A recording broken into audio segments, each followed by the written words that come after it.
I'm so glad you could join me for another message from the wilderness. Today I'll be speaking about the dangers of power seeking in a constitutional republic.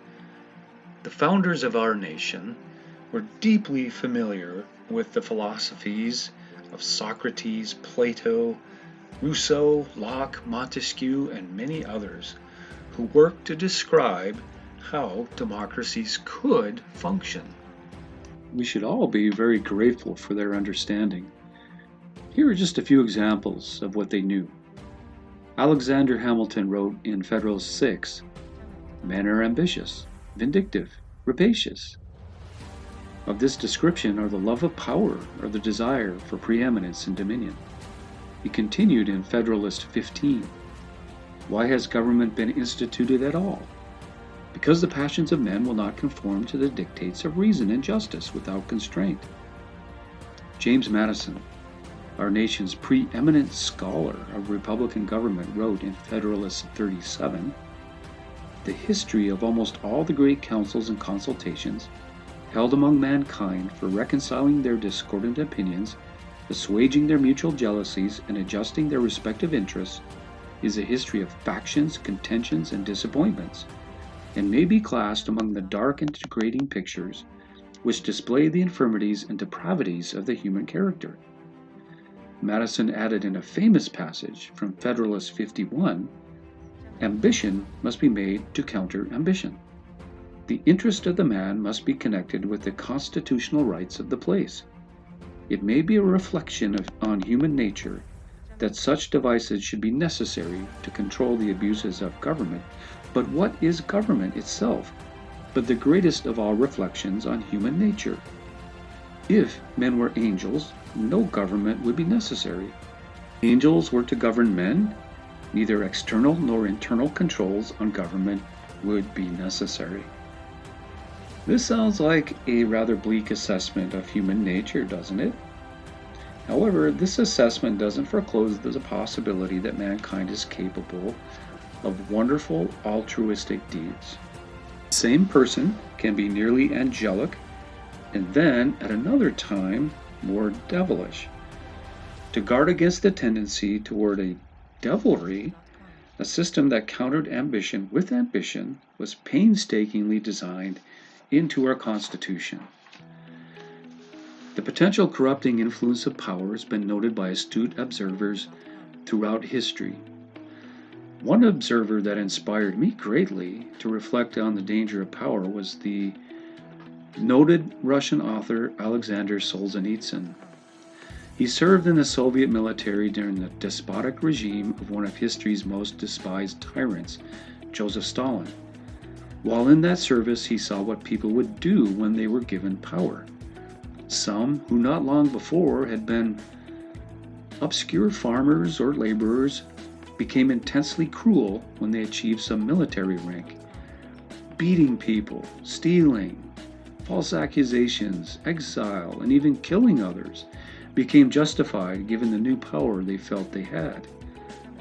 Solzhenitsyn wrote, "Where did this wolf tribe appear from among our people? Does it really stem from our own roots, our own blood? It is our own." And just so we don't go around flaunting too proudly the white mantle of the just, let everyone ask himself, if my life had turned out differently, might I myself not have become just such an executioner? It is a dreadful question if one answers it honestly. Now that is also a sobering thought, isn't it? He stressed that any one of us could become a cruel executioner if our circumstances in life had been different. Solzhenitsyn added, "If only there were evil people somewhere insidiously committing evil deeds, and it were necessary only to separate them from the rest of us and destroy them. But the line dividing good and evil cuts through the heart of every human being. And who is willing to destroy a piece of his own heart?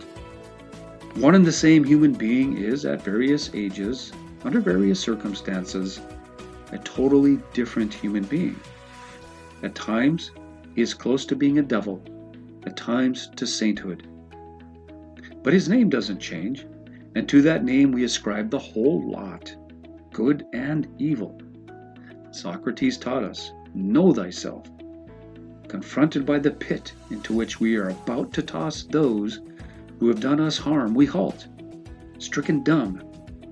It is, after all, only because of the way things worked out that they were the executioners and we weren't. The tendency nearly all of us have to be corrupted by power ought to discourage us from accepting it at all without strict boundaries. While we might feel today that we would only use power for some virtuous ends, there may well come a time when those virtuous ends start blurring into self-interest and greed. I'm a real fan of J.R.R. Tolkien's Lord of the Rings trilogy. The corrupting influence of power is central to the theme of his great work. Power is tangibly symbolized by the One Ring, also known as the Ring of Power, which grants certain kinds of unfettered power to any who choose to wear it. If you have seen the movies or read the book, you may recall the scene where the hobbit Frodo attempts to give the One Ring to his wise wizard friend, Gandalf. But when the offer is made, Gandalf recoils. The account records, "No," cried Gandalf, springing to his feet. "With that power I should have power too great and terrible. And over me the ring would gain a power still greater and more deadly." His eyes flashed, and his face was lit as if by a fire within. "Do not tempt me, for I do not wish to become like the Dark Lord himself. Yet the way of the ring to my heart is by pity. Pity for weakness and the desire to do good. Do not tempt me. I dare not take it, not even to keep it safe. The wish to wield it would be too great for my strength." Gandalf was called wise with good reason. He understood how power could corrupt anyone, including himself. As noble and learned as he was, he knew he would be no match for sustained, unchecked power. Tolkien's Ring of Power may have been inspired by another such ring from Greek mythology called the Ring of Gyges. In this myth, Gyges, a simple shepherd, discovers a cave in the mountains while herding his flock. In the cave is the skeleton of a giant resting on a bier, and on the giant's hand is a ring. Hesitatingly, Gyges takes the ring from the giant's bony finger and places it on his own. It reshapes to fit his hand, and later that evening he discovers that the ring has the power to turn him invisible. In no time at all, Gyges devises a plot that would make him the king of Lydia, given the devious ways that he could use the ring. He succeeds, killing the king, marrying the queen, and reigning without rival in the kingdom. Yet, unknown to him, his treachery would cost him everything. One commentator said of Gyges, "Unencumbered by the rules of morality, his rule was marred by mistrust and fear. Absolute power had given him the kingdom, but had robbed him of peace. He is finally killed in a war with the Cimmerians." Plato referred to the Ring of Gyges by asking if people are capable of behaving justly when there are no consequences for behaving unjustly. Like Tolkien, Solzhenitsyn, Hamilton, Madison, Montesquieu, Locke, Rousseau, and countless others, he concludes that very few of us always behave justly if there were no consequences for unjust behavior. So, where does this leave us in regard to today's political climate in the U.S.? We are dealing with an administration that seeks power by weakening and removing all constitutional checks and balances, separation of powers, and judicial review, all painstakingly woven into the Constitution by its wise authors, making the problem even more severe. This desire for concentrated power is aided by many who could stand against it, but who do not. By so doing, they are tempting their own destruction. We have few political leaders who are reticent to grab power, like wise Gandalf. Instead, power is sought though many innocent people are harmed by their actions. Evidence of unwise power concentration in our federal government is all too abundant. To cite one example, on July 1, 2024, the U.S. Supreme Court ruled as follows. The court's 6-3 majority freed presidents to use their official powers to engage in criminal acts substantially free from accountability. The court granted absolute immunity to President Trump's use of the Justice Department for fraudulent purposes. On purely partisan lines, the Supreme Court today, for the first time in history, places presidents substantially above the law. There are few propositions more dangerous in a democracy than the notion that an elected head of state is above the law. The president's accountability to the law is an integral part of the separation of powers and the rule of law. This summary was provided by the ACLU.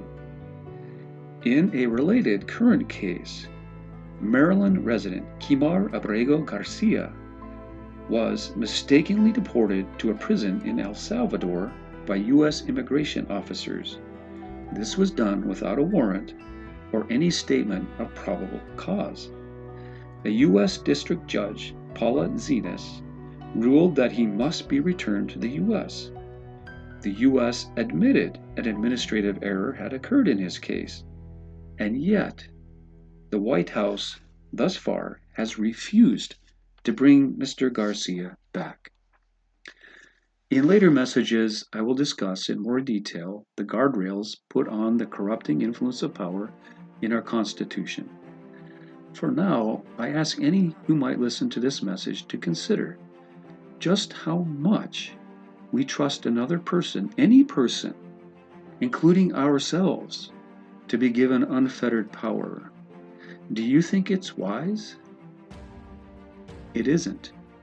Philosophers, prophets, statesmen, and judges have been warning us since the beginning of time against the corrupting influence of power.